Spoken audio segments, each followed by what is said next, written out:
DTV news కి స్వాగతం. ముందుగా ముఖ్యాంశాలు. దుస్తులు ధరించి శ్రీకాళహస్తీశ్వరుని దర్శించుకున్న అఘోరి మాత. నిన్న దిగంబరంగా దర్శనానికి వచ్చిన అఘోరిని అనుమతించిన ఆలయ సిబ్బంది. ప్రపంచ చెస్ ఆర్ట్లో 2వ ర్యాంకును కైవసం చేసుకున్న భారత chess grandmaster Arjun Erigaisi అభినందించిన ముఖ్యమంత్రి రేవంత్. ప్రజాస్వామ్యాన్ని కూనీ చేస్తున్నారు, నిబంధనలు పాటించకుండా అరెస్టులు చేస్తున్నారు. ఏపీ సర్కార్పై వైసీపీ చీఫ్ జగన్ ఫైర్. దిగంబరంగా ఆలయం లోనికి అనుమతించకపోవడంతో నిన్న పెట్రోల్ పోసుకుని ఆత్మహత్యాయత్నం చేసుకుంటారంటూ హడావుడి చేసిన అఘోర నేడు పోలీసుల పహారాతో అఘోరిని శ్రీకాళహస్తీశ్వర దర్శనానికి తీసుకుండగా ఆమె జ్ఞాన ప్రసన్నమ్మ సమేత వాయులింగేశ్వరుని దర్శించుకుంది.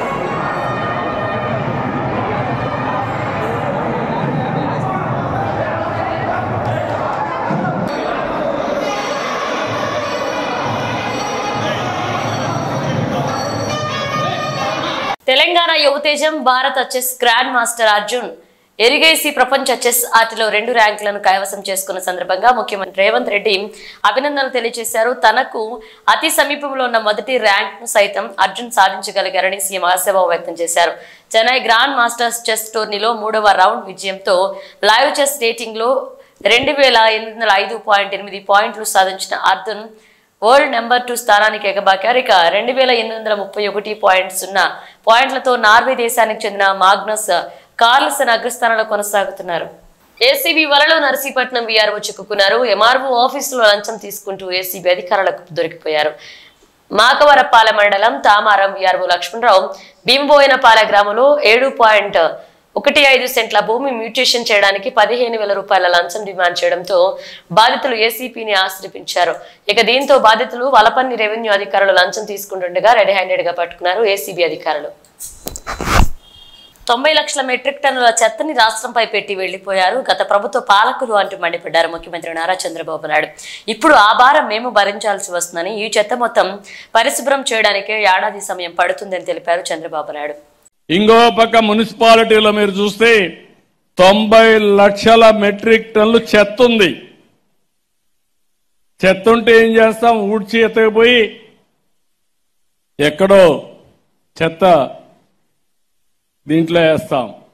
ఒకప్పుడంతా కూడా మీరు చూస్తే మనం ఇంట్లో వేసిన చెత్త రోడ్డు మీద ఉండేది. అవన్నీ కూడా క్లీన్ చేసి మనం కొత్త పాలసీ ఒకటి తీసుకొచ్చాం. ఏదైతే స్వచ్ఛ భారత్ కార్యక్రమంలో స్వచ్ఛ ఆంధ్రప్రదేశ్ కోసం ముందుకు పోవాలని చెత్త నుంచి కరెంటు ఉత్పత్తి చేయడం, ఇంకో పక్క చెత్త నుంచి కాంపోస్ట్ ఉత్పత్తి చేయడానికి ముందుకు పోయాం. అవన్నీ కూడా నాశనం చేసి మా నారాయణ అడిగితే ఎప్పుడు లోపల పనిచేస్తావా అంటే ఇంకా 2 ఏళ్లు పడుతుందంటే 2 ఏళ్లు కుదరదు.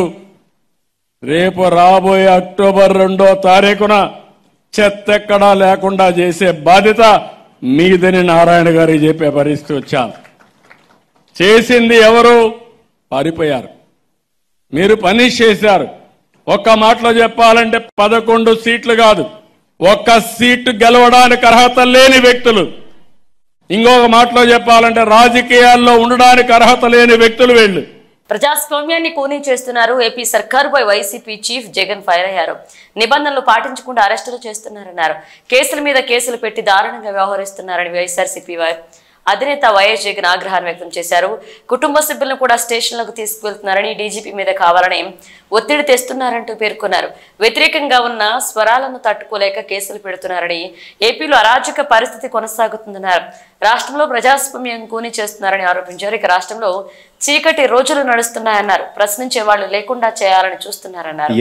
ఈరోజు రాష్ట్రంలో ఉన్న పరిస్థితులు ఇలాంటి అన్యాయమైన పరిస్థితులు బహుశా స్వతంత్రం వచ్చిన తర్వాత బహుశా ఎక్కడా కూడా ఎప్పుడూ కూడా చూసుంటామేమో.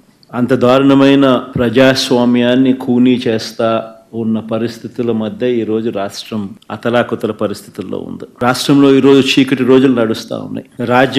రాష్ట్రంలో ఎక్కడ కూడా ఎన్నికలప్పుడు ఏం చెప్పారు, ఎన్నికలప్పుడు మనం ఏమి చెప్పాము, ఏమి చేస్తా ఉన్నాము అన్నది పక్కకి వెళ్ళిపోయింది. మనం ఎన్నికలప్పుడు చెప్పినది చేయడం లేదు కాబట్టి దానిని ప్రశ్నించే స్వరం ఉండకూడదు అని చెప్పి ఏకంగా అనగదొక్కే కార్యక్రమాలు, చర్యలు మాత్రమే ఈరోజు రాష్ట్రంలో కనిపిస్తా ఉన్నాయి. అధికారంలోకి వస్తే సూపర్ 6లు అన్నారు, సూపర్ 7లు అన్నారు. 5 నెలలు అయిపోయింది అధికారంలోకి వచ్చి. సూపర్ 6లు లేవు, సూపర్ 7లు లేవు. ప్రతి సెక్షన్ ను మోసం చేశారు. 15,000 నీకు 15,000, నీకు 15,000, నీకు 15,000 అంటూ పిల్లలను మోసం చేశారు. నీకు 18,000, నీకు 18,000, నీకు 18,000 అంటూ అక్క చెల్లెమ్మలను మోసం చేశారు. నీకు 48,000, నీకు 48,000, నీకు 48,000 అంటూ పెద్దమ్మలను మోసం చేశారు. 50 ఏళ్ళు నిండిన పెద్దమ్మలను మోసం చేశారు. నీకు 36,000, నీకు 36,000, నీకు 36,000 అంటూ 20 ఏళ్ళ నుండి ఉద్యోగం కోసం ఎతుక్కుంటా ఉన్న యువతను మోసం చేశారు. నీకు 20,000, నీకు 20,000, నీకు 20,000 అని అంటూ రైతన్నలను మోసం చేశారు. 5 నెలలుగా ఈ ప్రభుత్వం మోసం చేయని సెక్షన్ ఏది లేదు అన్నట్టుగా ఈ ప్రభుత్వం 5 నెలల్లో పాలనలో మనం చూసింది ఏంటంటే ప్రతి సెక్షన్ ను మోసం చేశారు. ప్రతి సెక్షన్ ను మోసం చేయడమే కాకుండా రాష్ట్రంలో ఈ రోజు పరిపాలన అన్ని వ్యవస్థలను కూడా ఈ రోజు నీరుగార్చిన పరిస్థితులు, నాశనం చేసిన పరిస్థితుల మధ్య ఈ రోజు రాష్ట్రం ఈ రోజు ప్రయాణం చేస్తా ఉంది. పిల్లలు ఫీజు రీఇంబర్స్మెంట్ అందక మామూలుగా జనవరి, ఫిబ్రవరి, మార్చికి సంబంధించిన క్వార్టర్ కు సంబంధించిన బిల్స్ ఆ క్వార్టర్ అయిపోయిన వెంటనే ఏప్రిల్లో వెరిఫికేషన్ చేసి మేలో బిల్స్ ఇవ్వాలి. ఆ ప్రభుత్వం ఉన్నప్పుడు, వైఎస్ఆర్సీపీ ప్రభుత్వం ఉన్నప్పుడు గతంలో ఇదే మాదిరిగా ప్రతి 3 నెలలు అయిపోయిన వెంటనే ఆ క్వార్టర్కి సంబంధించిన ఫీజు రీఇంబర్స్మెంట్ ఇచ్చేవాళ్ళం. జనవరి, ఫిబ్రవరి, మార్చిను ఏప్రిల్లో వెరిఫై చేసి మామూలుగా మేలో ఇచ్చేస్తారు. మే 13న ఎన్నికలు జరిగాయి, ఇలా ప్రభుత్వం వచ్చింది. జనవరి, ఫిబ్రవరి, మార్చ్ ఒక క్వార్టర్ ఎగిరిపోయింది. ఏప్రిల్, మే, జూన్ 2వ క్వార్టర్ ఎగిరిపోయింది. జూలై, ఆగస్ట్, సెప్టెంబర్ 3వ క్వార్టర్ ఎగిరిపోయింది. ఇప్పుడు అక్టోబర్, నవంబర్ కూడా, ఇంకా రేపు నెల వచ్చేది డిసెంబర్. 3 క్వార్టర్స్ నుంచి పూర్తిగా పిల్లలకు ఇవ్వాల్సిన ఫీజు రీఇంబర్స్మెంట్ కూడా ఇవ్వాల. విద్యా దీవెన పిల్లలు రోడ్డు ఎక్కుతా ఉన్నారు. కాలేజీ యాజమాన్యాలు ఫీజులు కట్టకపోతే పిల్లల చదువులను మానిపి ఇచ్చేసేయండి అని చెప్పి పిల్లల తల్లిదండ్రుల మీద ప్రెజర్ పెడతా ఉన్నారు. పట్టించుకునే పరిస్థితి లేవు. మామూలుగా ప్రతి ఏప్రిల్లోనూ వసతి దీవెన కింద ఈ పిల్లలకు సంబంధించిన ఫీజు రీఇంబర్స్మెంటే, విద్యా దీవెన కింద ఇచ్చే ఫీజు రీఇంబర్స్మెంటే కాకుండా వసతి దీవెన కింద కూడా మా ప్రభుత్వంలో, వైఎస్ఆర్సీపీ ప్రభుత్వంలో గతంలో వసతి దీవెన కింద కూడా ప్రతి పిల్లాడికి ఒక ఇన్స్టాల్మెంట్ వచ్చేది. ఇంజనీరింగ్, డిగ్రీలు ఇటువంటి చదివే పిల్లలకు అందరికీ 20,000 రూపాయలు ప్రతి సంవత్సరం ఇచ్చే కార్యక్రమంలో భాగంగా ఒక ఇన్స్టాల్మెంటు వసతి దీవెన కింద ప్రతి ఏప్రిల్లో ఇచ్చేవాళ్ళం. విద్యా సంవత్సరానికి ముందు, విద్యా సంవత్సరం చివరిలో ప్రతి ఏప్రిల్లోనూ అది పోయింది. విద్యా వ్యవస్థ మొత్తం రోడ్డు మీదకి ఎక్కింది. గవర్నమెంట్ బడులు నాశనం అయ్యాయి. ఇంగ్లీష్ మీడియం గాడి తెప్పింది. టోఫుల్ క్లాసులు మూసేసినారు. సిబిఎస్ఈ మూసేసే కార్యక్రమం. ఐబీ దాకా ప్రయాణం అనుకునేది సిబిఎస్ఈని కూడా మూసేసే కార్యక్రమం. సబ్జెక్ట్ టీచర్లు గాలి కొదిలేసినారు. నాడు నేడు పనులు ఆగిపోయాయి. గోరుముద్ద కార్యక్రమంలో భాగంగా పిల్లలకు పెట్టాల్సిన రోజుకొక మెనూతో ఇవ్వాల్సిన ఫుడ్ పూర్తిగా నిర్వీర్యమైపోయింది. అమ్మఒడి అయితే నేను చెప్పాల్సిన పనుల గాలికి ఎగిరిపోయింది. విద్యా వ్యవస్థ పూర్తిగా నిర్వీర్యమైపోయిన పరిస్థితి. వైద్యం కూడా పరిస్థితి అంతే. ఆరోగ్యశ్రీకి ఇవ్వాల్సిన బకాయిలు 2,400 కోట్లు దాటాయి. నెట్వర్క్ హాస్పిటల్స్కి ఇవ్వాల్సిన బకాయిలు, 104, 108కి ఇవ్వాల్సిన బకాయిలు చంద్రబాబు నాయుడు ముఖ్యమంత్రి అయినప్పటి నుంచి 5 నెలల నుంచి రూపాయి ఇవ్వాల. ఆరోగ్య ఆసరా ఊసే లేదు, పట్టించుకునే నాతులు లేడు. ఫ్యామిలీ డాక్టర్ కాన్సెప్ట్ గాలికి ఎగిరిపోయింది. గవర్నమెంట్ హాస్పిటల్లో WHO GMP మందులు మాత్రమే అవైలబుల్గా ఉండే పరిస్థితి వైఎస్ఆర్సీపీ ప్రభుత్వ హయాంలో ఉంటే ఈరోజు గవర్నమెంట్ హాస్పిటల్లో మందులు ఉన్నాయా లేదా అని కూడా పట్టించుకునే నాతులు లేడు. నిరుపేదల ఆరోగ్యానికి భరోసా ఇస్తున్న కేంద్ర ప్రభుత్వ కార్యక్రమం జన ఔషధిని సమర్థవంతంగా వినియోగించుకుంటామని కేంద్ర గ్రామీణాభివృద్ధి కమ్యూనికేషన్ శాఖల సహాయ మంత్రి డాక్టర్ పెమ్మసాని చంద్రశేఖర్ అన్నారు. గుంటూరు ప్రభుత్వ సమగ్ర ఆసుపత్రి అభివృద్ధి నిన్న రాత్రి సంబంధిత అధికారులు జిల్లా కలెక్టర్ ఆయన సమీక్షించారు. అనంతరం డాక్టర్ పెమ్మసాని మాట్లాడుతూ గుంటూరు తెనాలి ప్రభుత్వ వైద్యశాలలో మరిన్ని జన ఔషధి దుకాణాలను కేంద్ర ప్రభుత్వం సహకారంతో ఏర్పాటు చేయనున్నామన్నారు. ఇక కాలేయ మార్పిడి కోసం దరఖాస్తు చేసుకున్న రోగికి ముఖ్యమంత్రి సహాయ నిధి నుంచి 7 లక్షల రూపాయల చెక్కును మంత్రి అందించారు. టెర్షరీ హాస్పిటల్ మీద ఎక్కువ ట్రాఫిక్ వస్తూ ఉంది. దాదాపుగా 1000 ఓపీలు దాకా వస్తూ ఉన్నాయి అంటున్నారు. దాదాపు గుంటూరు చుట్టుపక్కల 27 ఉన్నాయి అర్బన్ హెల్త్ సెంటర్స్. వీటిల్లో ల్యాబ్స్ ఉన్నాయి, డాక్టర్స్ కూడా ఉన్నారు. ఎక్కువ మంది ప్రజలు ఆ ప్రాంతానికి వెళ్లే విధంగా చేసి అక్కడ ప్రాబ్లం సాల్వ్ అవనివి కానీ లేదా ఇంకా ఎక్కువ క్రిటికల్గా ఉన్న వాటిని GGHకి వచ్చే విధంగా ఒక మెకానిజం బిల్డ్ చేయాలనుకుంటా ఉన్నాం. Jan Aushadhi medical shops తెనాలికి, Guntur general హాస్పిటల్కి సెంట్రల్ గవర్నమెంట్తో మాట్లాడి అడిషనల్ షాప్స్ వచ్చే విధంగా ఒకటి చేద్దాం అనుకున్నాం. గుంటూరు జనరల్ హాస్పిటల్కి ఇంతకుముందు ఎప్పుడూ లేని విధంగా సమస్యల మీద సిస్టమేటిక్ గా అధ్యయనం చేస్తూ, అదేవిధంగా సాహో అని సేఫ్టీ, సాహో అంటే సేఫ్టీ, ఏ అంటే ఎఫెక్షనేట్, H అంటే హెల్దీ, O అంటే ఆర్గనైజేషన్, అంటే క్లీన్ గా ఉంటూ అంతా ఆర్గనైజ్ చేసుకుంటూ సిస్టమేటిక్ గా గుంటూరు జనరల్ హాస్పిటల్ ని అద్భుతంగా చేసేటువంటి ఒక ప్రణాళికతో ముందుకు వెళ్తా ఉన్నాం. శ్రీకాళహస్తీశ్వర స్వామివారి దేవస్థానంలో స్కంద షష్ఠిని పురస్కరించుకుని శ్రీ వల్లి దేవసేన సమేత స్కంద షష్ఠి ఉత్సవం నిర్వహించారు. శ్రీ జంగల్ స్వామి జన్మ ఉత్సవం సందర్భంగా ఉదయం నుండి స్వామివారికి పాల, పెరుగు, తేనె, సుగంధ ద్రవ్యాలతో అభిషేకాలు అలంకరించి ధూపదీప నైవేద్యాలు సమర్పించారు. 4 మాడ వీధుల్లో గ్రామోత్సవాన్ని నిర్వహించారు.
చేసే వెధవలను రక్షించేందుకే జగన్ ప్రయత్నిస్తున్నారన్నారు. సభ్యత సంస్కారం లేని వారిని వార్ రూమ్ పెట్టి మరీ రక్షిస్తారా?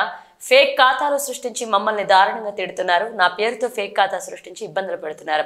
వాళ్ళ భాష గురించి మాట్లాడేందుకు సభ్యత సంస్కారం అడ్డొస్తుంది. సోషల్ మీడియాలో అసభ్యకర పోస్టులు పెట్టినా వ్యాఖ్యలు చేసినా ఊరుకోం, ప్రతి ఒక్కడి సంగతి తేలుస్తామన్నారు. ఇలాంటి ఎదవలందరూ నేను ఇతను వెనకేసుకొస్తూ మేమేదో అక్రమంగా అరెస్టులు చేస్తున్నామని వీళ్ళందరికీ కూడా ఒక ఇలాంటి ఎదవలందరికీ బెయిల్ ఇప్పించడానికి ఒక వార్ రూమ్ ఏర్పాటు చేశాడట ఈ జగన్మోహన్ రెడ్డి. ఒక వార్ రూమ్ ఏర్పాటు చేశాడట లాయర్లు పెట్టుకొని. ఇది మీరు ఎవరైనా హర్షిస్తారా? ఇలాంటి పదాలు మీకు చూపించమంటే చూపిస్తాను, సిగ్గువిడిచి చూపించమన్నా నేను చూపించగలను. కొన్ని సందర్భాల్లో మేము కూడా కామెంట్స్ చదవద్దు అని మా పిల్లలకు మేము చెప్తున్నాం. ఏదనంటే భావస్వేచ్ఛ ప్రకటన. ఏంటంటే భావస్వేచ్ఛ ప్రకటన? దానికి లిమిటేషన్ ఉంటుందండి. భావస్వేచ్ఛ ప్రకటన కూడా లిమిటేషన్ ఉంటుందండి. లిమిటేషన్ లేకుండా మాట్లాడరండి. ఆడు ఎంత దరిద్రుడంటే నిన్న మొన్న రీసెంట్గా నా పేరు మీద ఒక ఫేక్ ఎఫ్బి అకౌంట్ క్రియేట్ చేసి అందులో కావాలని జనసేనకి మాకు ఏదో గొడవలు ఉన్నట్టుగా క్రియేట్ చేసి పోస్టింగ్లు పెట్టడం మొదలుపెట్టాడు. అంటే ఒక రకంగా చెప్పాలంటే సోషల్ మీడియాని ఉగ్రవాదుల కన్నా ఎక్కువగా మనం ఈరోజు పరిగణలోకి తీసుకోవాల్సిన అవసరం ఉంది. వీళ్ళు ఏ సందర్భంలో నుంచి ఏదో ఒక అకౌంట్ల నుంచి బయటకు వస్తారు, నోటుకు వచ్చినట్టు రాస్తారు, విద్వేషాలు రచ్చగొట్టడానికి ట్రై చేస్తున్నారు. పవన్ కళ్యాణ్ గారికి, చంద్రబాబు నాయుడు గారికి, ఇప్పుడు జనసేన కార్యకర్తలకి, టీడీపీ కార్యకర్తలకి ఆ అండర్స్టాండింగ్ ఉంది కాబట్టి సరిపోయింది. కానీ ఏదైనా వీళ్ళు చేసిన పనులకి ఏదైనా తేడా వస్తే ఏ పరిస్థితులు వస్తాయండి? నా పేరు మీద ఐఎమ్ హోమ్ మినిస్టర్, నా పేరు మీద ఫేక్ అకౌంట్ ఓపెన్ చేసి దాంట్లో పోస్టులు పెట్టి దానికి 13,000 మంది ఎంతమంది ఫాలోవర్స్ అట. అసలు అంటే ఇప్పుడు మేమేమీ చేయకుండా చేతులు కట్టుకుని కూర్చోమా? మేము ఇప్పుడు కూడా మాట్లాడకుండా కూర్చుంటే వెనకేసుకొస్తావా నువ్వు? చెప్పు. నీ తల్లి మీద నీ చెల్లి మీద ఆఖరికి ఏమని మాట్లాడారండి? ఎవడో కదా వర రవీంద్రారెడ్డి గారు అన్నవాడే. ఏం అసలు ఆ పదాలు వింటానండి కొన్ని నాకు చాలా ఇబ్బందిగా ఉంది. నాకు చెప్తున్నాను కదా, కొన్ని వర్డింగ్స్ వల్గర్ లాంగ్వేజ్ అనమాట. ఎక్కడో సంస్కారం అడ్డొస్తుంది. ఒక హోమ్ మినిస్టర్గా ఉన్నాను కాబట్టి ఎక్కడో సంస్కారం అడ్డొస్తుంది. మామూలుగా కూడా నేను మాట్లాడలేను ఇలాంటి పదాలు. ఏది పడుతుంది ఇప్పుడు చెప్పండి. కొన్ని మీకు లేదు మేమేం అనలేదంటే నేను ఓపెన్గా చెప్తా, ఇలా తిట్టారు నన్ను వదిలేయాలా? నన్నే కాదండి, రాష్ట్రంలో ఉన్న ఆడవాళ్ళందరి గురించి, తెలుగుదేశం పార్టీ ఆడవాళ్ళందరి గురించి, పాపం స్వాతిరెడ్డి ఆ అమ్మాయి గురించి అయితే నీచాతి నీచంగా ఆ ఏబి వెంకటేశ్వరరావు గారు ఆ పదాలు పెట్టి పాపం ఎంత నీచాతి నీచంగా మాట్లాడి, ఏమండి నేను ఒక సజ్జన్ రావుని ఎదవ ఆ రోజు ఏదో ప్రశ్న మాట్లాడితే నేను ఇంటికెళ్ళి గొడవ పెట్టుకుని వచ్చాను. అప్పటి నుంచి ఇప్పటి వరకు ఇంకా హోమ్ మినిస్టర్ అయినా ఇప్పటికీ సీఎం అయినా చంద్రబాబు నాయుడు గారు అదే మాటలు పడాలి, వాళ్ళ కుటుంబ సభ్యులు అదే మాటలు పడాలి, హోమ్ మినిస్టర్ అయినా నేను అదే మాటలు పడాలి. అవసరం ఇదంతా? కాబట్టే చర్యలు తీసుకుంటున్నాం. ఇలాగా పెట్టేగిపోయి సోషల్ మీడియా ముసుగులో నేరస్తులు రాజకీయ ముసుగులో బయటకు వచ్చి మీ భావస్వేచ్ఛ ప్రకటన ఆ ప్రకటన అని చెప్పి నోటికొచ్చినట్టు బూతులు మాట్లాడి బూతులు తిడుతున్నట్టుగా ఉంటే ఎవరిని వదిలిపెట్టేది లేదు. అందరి సంగతి తేలుస్తాం. దీనికి వీలైతే గౌరవ చంద్రబాబు నాయుడు గారు, డిప్యూటీ సీఎం పవన్ కళ్యాణ్ గారు అందరూ కలిపి ఒక స్పెషల్ యాక్ట్ కూడా తీసుకురావడానికి సిద్ధపడ్డారు. మేము ఈరోజు గర్వంగా గుండెల మీద చెయ్యేసుకొని చెప్పగలం. ఈ రోజు వరకు జరిగిన ఏ సంఘటనలోని కూడా నిందితులు అన్నవాడు 24 గంటల నుంచి 48 గంటల్లో పట్టుకున్న పరిస్థితి మాది. వాళ్ళకి త్వరితగతిన శిక్ష పడాలి అని గౌరవ చంద్రబాబు నాయుడు గారి ఆదేశాల మేరకు స్పెషల్ కోర్టులను ఏర్పాటు చేసి ఈరోజు వాటికి ఈ కేసులన్నింటినీ మేము ఇచ్చి వాళ్ళకి 2-3 నెలల్లోనే వాళ్ళకి కన్విక్షన్ పడేటట్టుగా చేయగలమని నమ్మకంతో పనిచేస్తున్న వ్యవస్థ మాది. ఈరోజు ఆడబిడ్డల జోలికి వస్తే ఊరుకోము, సోషల్ మీడియాలో ఎట్టి పరిస్థితులని తప్పుడుగా ప్రచారాలు చేయకూడదు అని చెప్పి ఈరోజు మేమందరం కూడా ఒక ఉక్కుపాదం మోపుతున్నాం. గంజాయిని పెంచి పోషించిన జగన్మోహన్ రెడ్డి ఎక్కడ? అదే గంజాయి అరికట్టడానికి ఈ రోజు కూడా నార్కోటిక్ టాస్క్ ఫోర్స్ ఏర్పాటు చేసుకుని దానికి ఒక సెపరేట్ వింగ్ ని ఏర్పాటు చేసుకుని ఈ రోజు మేము దిగబోతున్నాం. జూబ్లీహిల్స్ నియోజకవర్గం రహమత్ నగర్ డివిజన్ శ్రీరామ్ నగర్ పరిధిలో దర్గా వద్ద ముస్లిం మైనారిటీ ప్రజలు పెద్ద ఎత్తున నిర్వహించిన గ్యార్వీ వేడుకల్లో రహమత్ నగర్ కార్పొరేటర్ సిఎన్ రెడ్డి, భవానీ శంకర్ ముఖ్య అతిథిగా పాల్గొని ప్రత్యేక ప్రార్థనలు చేశారు. ఈ సందర్భంగా ఏర్పాటు చేసిన గార్వీ దేశంలోని అన్ని మతాలు కులాలు ఒకటే అనే విషయాన్ని గుర్తించి మత సామరస్యంతో అందరూ ముందుకు వెళ్లాలన్నారు. అన్ని మతాల సారం ఒకటే అని, ఒక్కొక్కరికి ఒకరు ప్రేమ ఆప్యాయతతో సహాయపడుతూ దేశాన్ని ముందుకు తీసుకువెళ్తామని సూచించారు. ఈ గార్వీ ఉత్సవం ఏర్పాటు చేసిన శ్రీ రామ్నగర్ అధ్యక్షులు ఉమర్ ముల్తానే, సాబీ, సులేమాన్, ముకిం, ఇసాక్ బాన్, జిక్రియా, ఇజాజ్ పాల్గొన్నారు.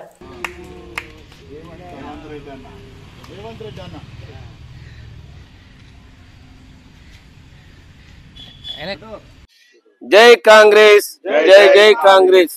మేము పీజీఆర్ ఎస్పారిల్స్ 54 బస్తీల కమిటీ మాది. మరి యొక్క రేవంత్ రెడ్డి గారు ముఖ్యమంత్రి గారి జన్మదినోత్సవాలతో కేక్ కట్ చేసుకొని ఆయనకు శుభాకాంక్షలు తెలుపుతున్నాము. మరి కాంగ్రెస్ పార్టీ 10 సంవత్సరాల తర్వాత ఎంతో కష్టపడి మరి కాంగ్రెస్ పార్టీని అధికారంలోకి తీసుకొచ్చిన రేవంత్ రెడ్డి గారికి జిందాబాద్. రేవంత్ రెడ్డి నాయకత్వం. మరి ఎన్నో అభివృద్ధి పనులు చేయాలని 6 గ్యారంటీలతో కొన్ని పథకాలు ముందుకు తీసుకుపోయింది కాబట్టిగా ఆయనకు శుభాకాంక్షలు తెలుపుతూ ప్రజలకు ఇంకా ఎంతో సేవ చేయాలా, ఆయన పూర్తి ఆరోగ్యంతో ఉండాలని తెలియజేస్తూ మేము పీజీఆర్ ఎస్పారిల్స్ కమిటీలము మరి గత నెల 24న మేము Rahmat Nagar division corporator CN Reddy గారికి మరి వర్షాకాలానికి రోడ్లు దెబ్బతిన్నాయి, నీటి బాధ సమస్య ఉందని చెప్పినాము. ఆయన మా అభ్యర్థి మందించి ఆ లెటర్ ఇచ్చిన తర్వాత నిన్న అన్ని బస్తీలకు తిరిగి మరి అందిస్తున్నాము. మా కమిటీని గౌరవించినందుకు ఆయనకు ధన్యవాదాలు కూడా చెప్తున్నాము. జై కాంగ్రెస్, జై జై కాంగ్రెస్. పల్నాడు జిల్లా సత్తెనపల్లిలో ఎక్కడికక్కడ మాఫియాల ఏర్పడి కొందరు రేషన్ బియ్యం ఇతర దేశాలకు తరలిస్తున్నారని మంత్రి నాదెండ్ల అన్నారు. సత్తెనపల్లి మండలం కోమరపూడిలో విలేకరులతో మాట్లాడుతూ కేంద్ర రాష్ట్ర ప్రభుత్వాలు కిలో బియ్యం 43 వెచ్చించి ఉచితంగా పేదలకు అందజేస్తున్నామని కిలో 10తో కొందరు కొనుగోలు చేసి దుర్వినియోగం చేస్తున్నారన్నారు. సత్తెనపల్లి, గుంటూరు, ప్రచిపాడు నియోజకవర్గాల్లో రైస్ మిల్లులు నిర్వహించిన తనిఖీల్లో ప్రాథమికంగా 1000 మెట్రిక్ టన్నుల వరకు బియ్యాన్ని పట్టుకున్నట్లుగా చెప్పారు. 1 కాదు 2 కాదు, వందల సంఖ్యలో రేషన్ బియ్యం బస్తాలు సాక్షాత్తు పౌర సరఫరాల శాఖ మంత్రి నాదెండ్ల మనోహర్ తనిఖీల్లో పట్టుబడ్డాయంటే అక్రమ రవాణా స్థాయి జరుగుతుందో ఊహించుకోవచ్చు. ఇక రేషన్ బియ్యం పక్కదారి పడుతున్న అధికారులు చూసి చూడనట్లుగా వదిలేస్తున్నారన్న ప్రశ్న ఉదయిస్తుంది. ఇక మిల్లుల్లో గుట్టలు గుట్టలుగా బస్తాలు నిల్వ చేస్తుంటే ఎందుకు దాడులు చేయడం లేదు? తహసీల్దార్లు, రెవెన్యూ ఇన్స్పెక్టర్లు, పౌర సరఫరాల అధికారులు తీరును వేలెత్తి చూపుతుంది. ఆక్రమాలకు ఎందుకు అడ్డుకట్ట వేయడం లేదు అని ప్రశ్నిస్తే వీటికి అధికారుల నుంచి సమాధానం లేదు. మంత్రి మనోహర్ సత్తెనపల్లి ప్రాంతంలోని 7 రైస్ మిల్లుల్లో ఆకస్మిక తనిఖీలు చేస్తుండగా ఇంత భారీ ఎత్తులో రేషన్ బియ్యం పట్టుబడడం సంచలనంగా మారింది. అధికారులపై మంత్రి స్థాయిలో ఆగ్రహాన్ని వ్యక్తం చేశారు.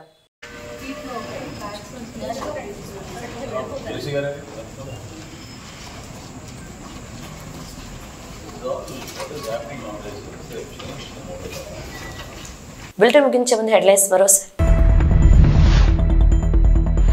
దుస్తులు ధరించి శ్రీకాళహస్తీశ్వరుని దర్శించుకున్న అఘోరి మాత. నిన్న దిగంబరంగా దర్శనానికి వచ్చిన అఘోరిని అనుమతించిన ఆలయ సిబ్బంది. ప్రపంచ చెస్ ఆర్ట్లో 2వ ర్యాంకును కైవసం చేసుకున్న భారత chess grandmaster Arjun Erigaisi అభినందించిన ముఖ్యమంత్రి రేవంత్. ప్రజాస్వామ్యాన్ని కూనీ చేస్తున్నారు, నిబంధనలు పాటించకుండా అరెస్టులు చేస్తున్నారు.